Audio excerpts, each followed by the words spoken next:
Bonjour à tous sur le forum Midcap. On continue et on termine cette journée par l'idée fausse numéro 8. L'information sur les valeurs moyennes est difficilement accessible. Voilà l'idée sur laquelle nous allons débattre aujourd'hui avec nos deux invités. Thierry Lambert, bonjour.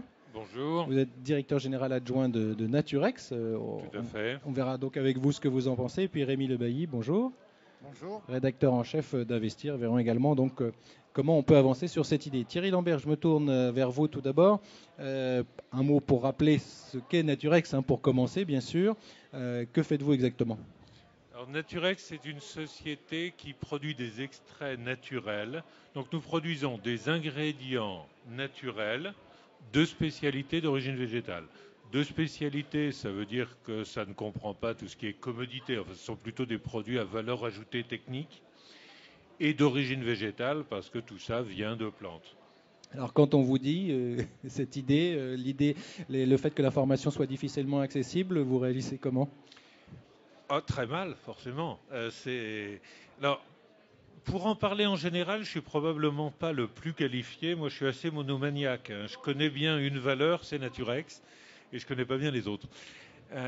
Pour ce qui est de Naturex, je pense qu'aujourd'hui, on s'efforce en tout cas de donner un accès à une information très détaillée, et je dirais au fil des années même de plus en plus détaillée, à la fois volontairement et à la fois sous la pression d'évolutions réglementaires.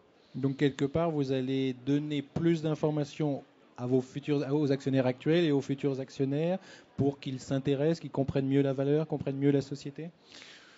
Oui, je pense qu'il y a deux degrés en fait dans cette information. Il y a une information qui est assez légale, réglementaire, et souvent assez imbuvable, si vous me passez l'expression, mais qui est relativement détaillée et qui, pour les gens qui se spécialisent dans l'approche des comptes, est de plus en plus complète et intéressante. Et puis il y a une information métier, ça c'est à l'entreprise vraiment volontairement de faire l'effort d'expliquer un peu dans le détail ce qu'est le métier, où ça mène.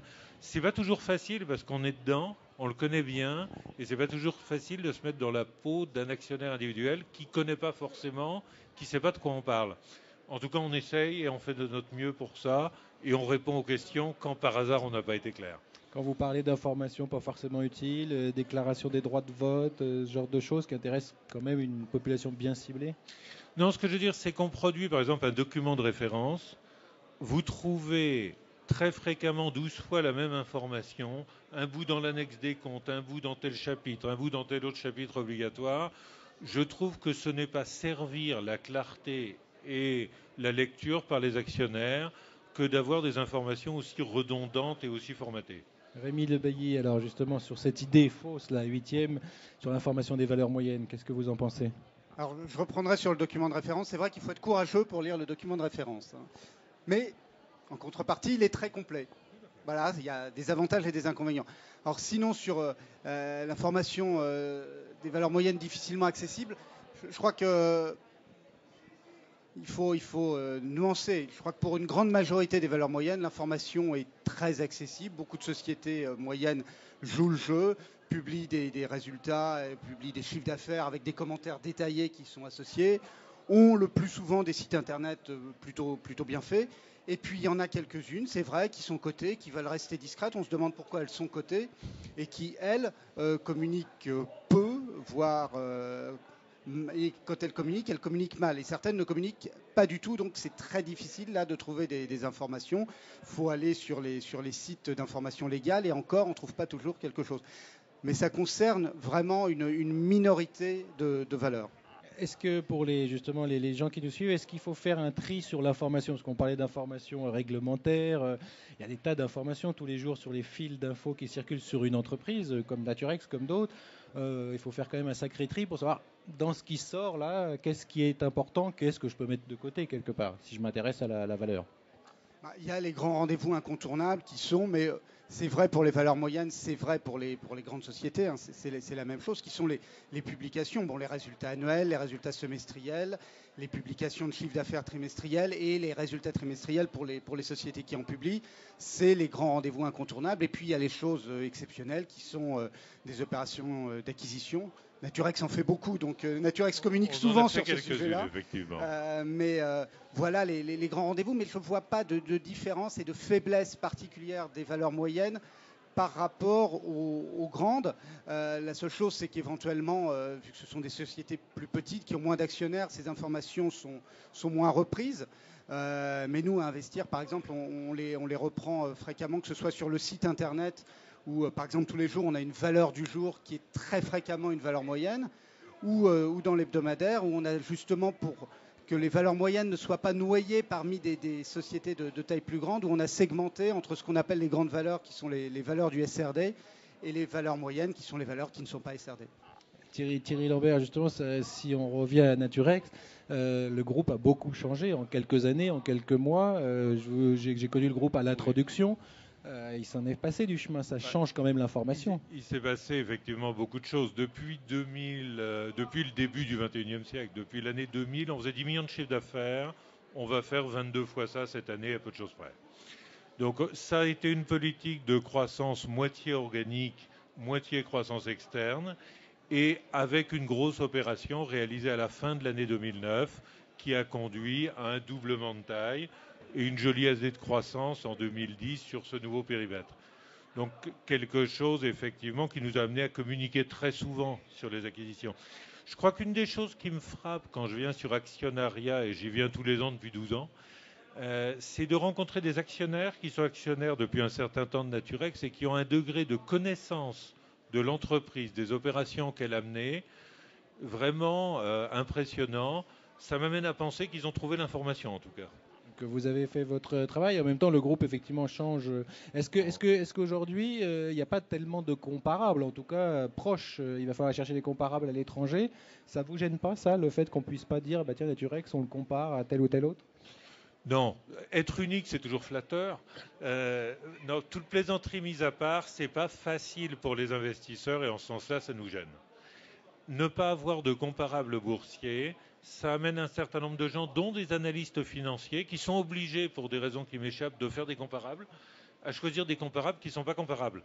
Donc, à la fin, je pense que c'est assez contre-productif. Moi, ça m'arrangerait qu'on ait 2-3 de nos concurrents côté à la Bourse de Paris à côté de nous. Mais j'ajouterais que ce problème de comparable se retrouve aussi sur des grandes valeurs. Il y a des, je sais pas, par exemple, Saint-Gobain est comparable avec d'autres sociétés, mais sur certains de ses métiers, mais pas sur la globalité de ses métiers. Donc là aussi, je ne pense pas que ce soit une spécificité des valeurs moyennes, ce manque de comparables. Peut-être qu'une information que les valeurs moyennes doivent plus développer que les grandes, c'est expliquer vraiment ce qu'elles font, expliquer leur métier, parce que les gens ne le savent pas forcément, puisque ces sociétés sont le plus souvent moins connues que les grosses sociétés. Alors, souvent, ce qu'aiment bien les investisseurs, c'est savoir quelque part sur quel marché, quels sont les marchés porteurs et directeurs aussi de vos activités. Vous, finalement, si on vous suit, on va suivre quoi? On va suivre l'agroalimentaire, on va suivre quel type de secteur? Oui, nos trois marchés, enfin les marchés de nos clients, puisqu'on est dans le B2B, on ne vend qu'à des industriels. Les marchés de nos clients, c'est l'alimentaire pour 60% de notre activité, la santé, donc tout ce qui est nutraceutique, donc les gélules santé et pharmaceutique, pour 35% à peu près, et 5% cosmétique, qui est un marché prometteur mais débutant aujourd'hui, et un petit peu de divers comme tout le monde. Donc en suivant ces marchés-là, on a une bonne vision. On a une bonne idée. Ce qu'on perçoit mal en suivant ces marchés-là, c'est que dans les consommations d'ingrédients par ces secteurs, le naturel progresse. Année après année, les gens veulent du naturel dans leur alimentation, veulent des moyens de médecine douce à base de plantes. Et ça ne se ressent pas en suivant les secteurs forcément dans le détail. Voilà, c'est pas toujours l'impression qu'on a quand on regarde les étiquettes de produits industriels, mais ça arrive. Ça dépend où. C'est-à-dire que quand on est en Europe, un numéro E quelque chose ne veut rien dire. Ça peut être naturel, ça peut être synthèse. Tout le monde pense que c'est des produits chimiques. Beaucoup de gens évitent de les mettre à cause de ça, mais c'est pas vrai.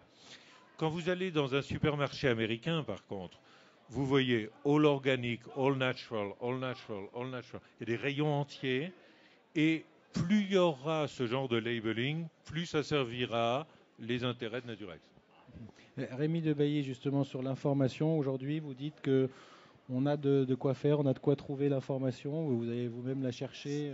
Si les sociétés jouent le jeu, oui, on a de quoi trouver.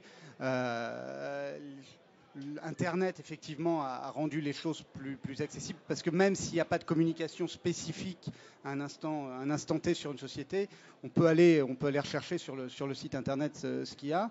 Et puis oui, je pense que beaucoup de sociétés moyennes jouent le jeu de la communication. De toute façon, si on est coté en bourse, c'est a priori pour s'adresser à un public d'actionnaires, quoi.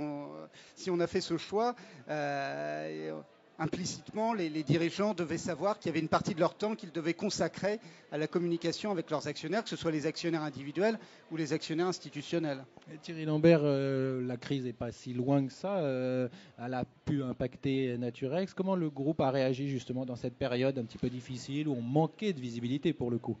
De façon un peu provocatrice, je dirais quelle crise. Chez Naturex, on n'a pas senti la crise. La crise, c'est quelque chose qui a plutôt probablement retardé certains projets, mais aussi conduit certains groupes pour sortir de la crise, pour s'aider dans ces périodes difficiles, à accélérer des projets à base de naturel. Et donc Naturex n'a pas été impacté. Parfois, les entreprises font des clubs d'actionnaires pour fidéliser. Quels sont un peu, vous, les démarches que vous avez vis-à-vis des actionnaires? Bon, déjà, vous êtes présent ici, vous l'avez rappelé. Oui, vous êtes présent sur effectivement d'autres endroits pour rencontrer les actionnaires. Qu'est-ce que vous faites, je dirais, à l'année entre les actionnaires et les investisseurs aussi, bien sûr? Je dirais, sur le plan actionnaire individuel, l'Assemblée générale et surtout le salon actionnariat, qui est un rendez-vous fixe que connaissent bien un bon nombre de nos actionnaires. Pour ce qui est plutôt des investisseurs professionnels, là on participe à un certain nombre de manifestations dans le genre Mid-Cap Events, réunions SFAF, etc. Est-ce qu'ils attendent aujourd'hui, les investisseurs professionnels, les gérants, qu'est-ce qu'ils attendent de Naturex aujourd'hui? La visibilité, qu'est-ce qu'ils attendent de vous? Je ne crois pas qu'ils attendent de la visibilité. S'il y a une entreprise qui a une stratégie constante et quelque part une bonne visibilité, c'est Naturex. Donc je crois que ce qu'ils attendent de nous, c'est simplement, toujours après nos acquisitions, une réussite en termes d'intégration et la plus rapide, ce qui a été le cas cette année. Le plus rapide, le mieux pour eux. Mais je crois que c'est vraiment... Et quelque part, ils ont raison, parce que l'acquisition, c'est toujours un sport difficile. C'est une démarche intéressante, mais qu'il faut mener toujours avec beaucoup de prudence. Et ils attendent clairement toujours de voir quels sont les résultats de cette intégration et sous quel délai Naturex considère avoir fini son intégration. Si on se projette un petit peu sur le moyen terme, la petite société du sud de la France, spécialiste des extraits naturels, dans quelques années, elle sera où? Elle aura grossi encore en termes de chiffre d'affaires? Elle aura complété son portefeuille? Oui, nécessairement. Enfin, la petite société du sud de la France, c'est devenu le leader mondial de ce métier, qui est un métier spécial, mais nous sommes le leader mondial, implanté dans une vingtaine de pays. Mais la concentration dans ce métier, la croissance sont loin d'être finies. Naturex, c'est une machine à générer de la croissance. Et dans quelques années, on peut s'attendre à ce que Naturex soit encore très nettement plus gros qu'aujourd'hui. Bien, on suivra ça ensemble, bien entendu. Merci à tous d'avoir participé. Merci Thierry Lambert, merci Rémi Debailly à cette idée fausse numéro 8. Et on vous retrouve, bien sûr, pour la suite.